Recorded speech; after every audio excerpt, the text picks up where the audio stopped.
നാട്ടിന്ന് തിരിച്ച് ലുസാക്കെത്തിയിട്ട് മാസമൊന്നും കഴിഞ്ഞെങ്കിലും നാട്ടിലെ വിശേഷങ്ങൾ ഇനിയും കഴിഞ്ഞില്ലേ?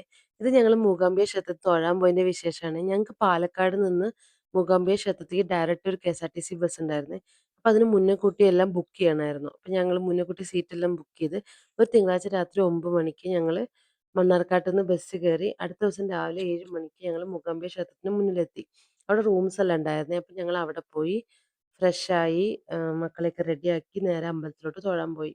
അപ്പൊ ഇത്തവണ ഞങ്ങൾ മൂകാംബിക ക്ഷേത്രത്തിൽ തൊഴാൻ വന്നതിന്റെ പ്രധാന കാര്യം എന്താ വെച്ച് കഴിഞ്ഞാൽ വാവയ്ക്ക് 2.5 വയസ്സായിരുന്നേ. അപ്പൊ ഞങ്ങൾക്കൊരു ആഗ്രഹം ഉണ്ടായിരുന്നു അവളെ മൂകാംബിക ക്ഷേത്രത്തിൽ എഴുത്തിനിരുത്തണമെന്ന്. എന്റെ ദേവുട്ടീനെയും അനിയന്റെ മോളെയും ചേട്ടന്റെ മോനെയും എല്ലാം ഞങ്ങൾ മൂകാംബിക ക്ഷേത്രത്തിൽ എഴുത്തിനിരുത്തി. അപ്പൊ അതുപോലെ എനിക്ക് വാവേനെയും എഴുത്തിനിരുത്തുന്ന ആഗ്രഹം ഉണ്ടായിരുന്നു. പക്ഷെ സാധിക്കുമെന്ന് അറിയില്ലായിരുന്നു. പക്ഷെ ഞങ്ങൾ ആഗ്രഹിച്ച പോലെ വാവേനെ ഞങ്ങൾക്ക് അവിടെ എഴുത്തിനിരുത്താൻ പറ്റി. വാവ നല്ല മിടുക്കിയായിട്ട് ഇരുന്ന് എഴുതുന്നുണ്ടായിരുന്നേ. അവള് വാശിയൊന്നും പിടിച്ചില്ല. കുറച്ച് കഴിഞ്ഞപ്പോൾ ഏട്ടന്റെ കൈയൊക്കെ തട്ടി മാറ്റി അവള് തനിയെ ഇരുന്ന് എഴുതാൻ തുടങ്ങിയായിരുന്നേ. അപ്പൊ അതൊക്കെ കഴിഞ്ഞ് ഞങ്ങൾ തൊഴുത് അവിടെ ചുറ്റും തൊഴുത് അവിടെ വഴിപാടുകളെല്ലാം കഴിച്ച് പ്രസാദമെല്ലാം മേടിച്ച് ഞങ്ങൾ തിരിച്ച് റൂമിലോട്ട് പോയേ.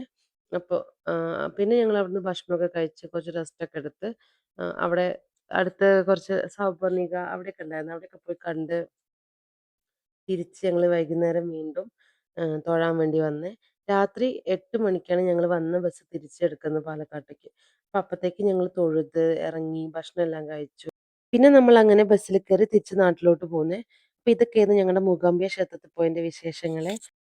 വീഡിയോ ഇഷ്ടപ്പെട്ടാൽ ലൈക്ക് ചെയ്യാനും കമന്റ് ചെയ്യാനും സബ്സ്ക്രൈബ് ചെയ്യാനൊന്നും മറക്കല്ലേ. അടുത്ത വീഡിയോ ആയിട്ട് ഉടനെ തന്നെ കാണാം. അതുവരേക്കും എല്ലാവർക്കും ബൈ.